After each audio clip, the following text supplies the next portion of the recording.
Heritage Month, and registered dietitian Jaelin joins us with tips on how to cook some of the unique vegetables and fruits that are very popular in Asian countries. And we just got a shot of something purple over there, which is really cool. We'll get to that in a moment. Oh, yes. We got to focus on our greens first. So yeah, they use Asian Heritage Month, right? And of course, I want to talk about food because I love food.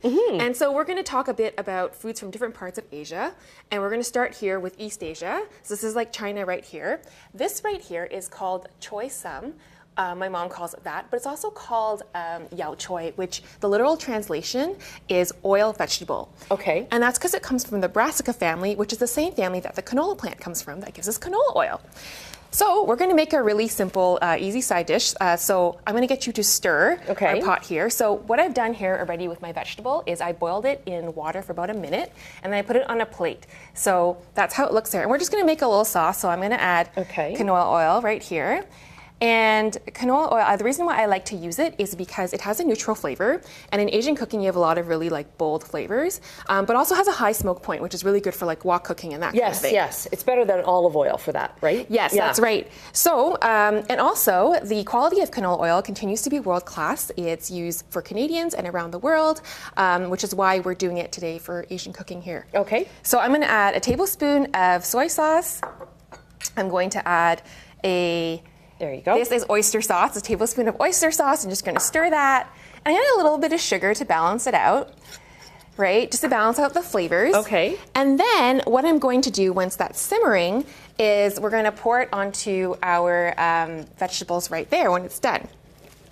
So that's good. You got a lot of the sugar. Okay, so I'm just gonna pour it on top, and let's pretend that it's already simmered for quite some time. And it's just a sauce I would pour on top of my vegetable right there, and it's a very easy, simple side dish you can do. Yes. So that is our Chinese vegetable right there. We're going to move on to South Asia now, and now we are in India. And here we have okra. And I don't know if you've ever been to an Indian restaurant. You might have tried this in a dish before. I'm used to seeing okra just cut another way, because you've got it here. Cut lengthwise. Lengthwise. Yes. So I made a really simple dish right here as a side dish, and it's kind of an interpretation because in a lot of Asian kitchens, they actually don't have ovens, right? But kind of make it a little bit more North American style. We're kind of adapting it. What I'm going to do is I'm going to cut off the ends, and I'm also going to cut it lengthwise, okay? And then it's going to go into a bowl right here. And you keep the seeds in. I keep the seeds in. I actually kind of like them. If you want to remove them, you can, but it's a lot more work for you. Okay. I personally really like them. So I'm going to add a little bit of my oil here, and then you can add the spices, and I'll tell you what spices I have. I've got a bit of turmeric, I've got chili powder, coriander, and cumin. And then we would mix that up together, right? So I would use tongs, or I use my fingers. Put it on a baking sheet right here at 450 for 20 minutes. And then when it's done, it looks like this. So that is our nice okra side dish right there. Okay. Okay. Can I try one? Absolutely. They look cool. Yes. Oh, that's really flavorful. Yeah, it's a little bit spicy, right? So another thing, I think if you're ready to try a new food and you're not sure if you're liking it, the easiest way is to try it in dessert. Okay. And so here we have ube right here. And ube comes from the Philippines in Southeast Asia. It is like a sweet potato, but it is purple on the inside. Does it taste like a sweet potato?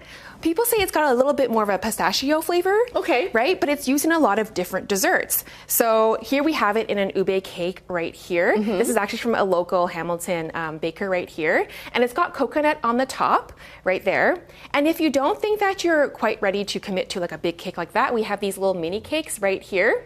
And this is like a little ones that come in packages like this right here. And it also comes in different cookies. So it's a very, very popular sweet potato that's used in things like desserts and whatnot. Okay, because it's kind of used as a filler. You hear a lot of that now with sweet potatoes doing that. So this is just kind of a different take on that. And the nice thing about the purple is that it's high in anthocyanins, antioxidants. This is a little fun fact. So cake that's good for you, right? Yeah, for sure. Cake that's good for us, right? Yeah, of course.